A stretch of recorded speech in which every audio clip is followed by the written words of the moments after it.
When it comes to land, it's all about legislation. Just last month, South Africa commemorated the 1991 repealing of the 1913 Native Land Act. Under apartheid, the act had suppressed black people's land ownership and their accompanying benefits. But despite changes in governance and legislature, the country is still battling land restitution problems. This historical injustice must be addressed in order to complete our freedom. From the collapse of all the land reform projects, those failures are not the result of willing buyer, willing seller. They're the result of many other factors, including ineptitude and an inability to provide sufficient support, or failure to provide sufficient support to new farmers.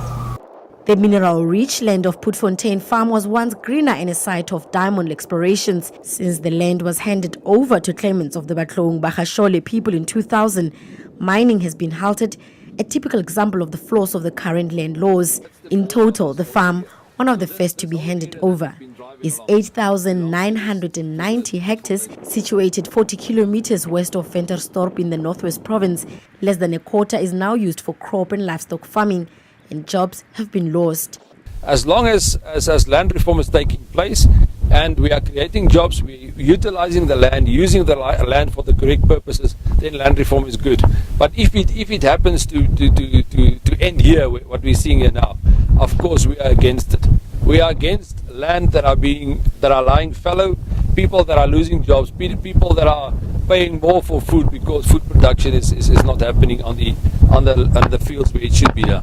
The current state of the farm is shocking, and its activities are less productive compared with the time before the land was transferred to indigenous settlers through the willing buyer, willing seller method. David Batebeng rented part of the farm from the Batloung Shole Communal Property Association together with his partner. After 10 years on the farm, he only recently received government funding to improve his farming.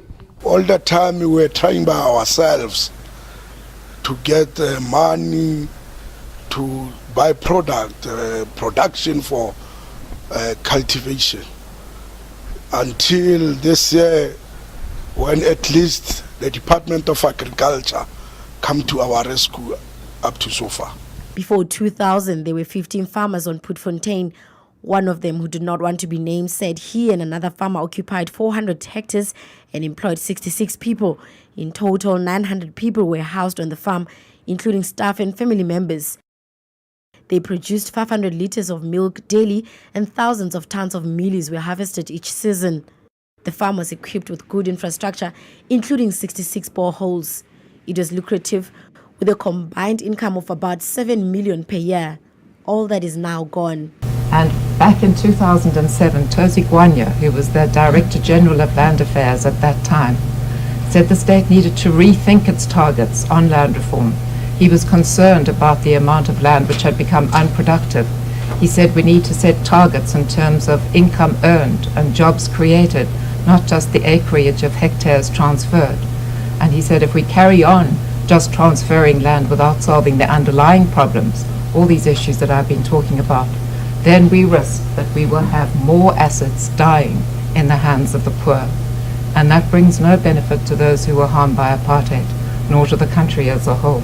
Many land queries remain unresolved by the Land Claims Commission, and many areas of transferred land are now unused. Parliament is amending legislation to address the land restitution defects of the past 20 years. The government has already admitted failures of the current Restitution Land Rights Act of 1994, while the Expropriation Act of 1975 had never been amended until now, and the Property Valuation Bill was only published for the first time in May this year.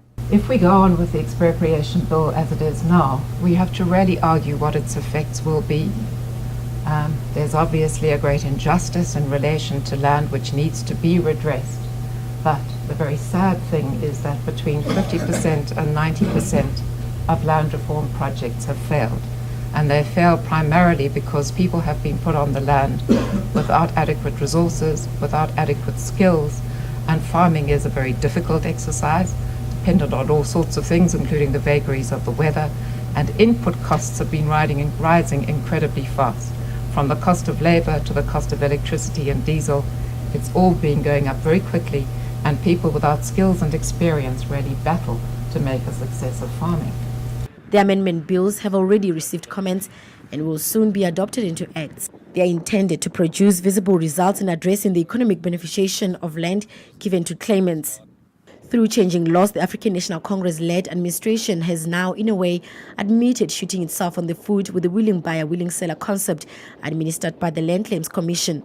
We committed ourselves to transfer 30% of the 82 million hectares of agricultural land, which was white-owned in 1994 to black people by 2014. In his January 8 ANC speech in Durban this year, President Jacob Zuma reiterated the need to address land restitution in dealing with the country's social challenges. After 1991, black land beneficiaries mostly found themselves with no means for farming, and in some cases, government funding to help them develop land never materialized. Despite alleged promises by the Rural Development and Land Reform Department to develop Putfontein land, the Public Protector's Northwest Regional Office continues its investigation into the land usage. Mineral rights were excluded from the title deeds of the current owners. Unlike neighboring Zimbabwe, where land was forcefully seized from white farmers, South Africa's land dynamics remain unique, and there is no doubt that a speedy process will be crucial in dealing with its land scenario in order to ensure food security and job creation. I'm Makona Manamela reporting for BDFM.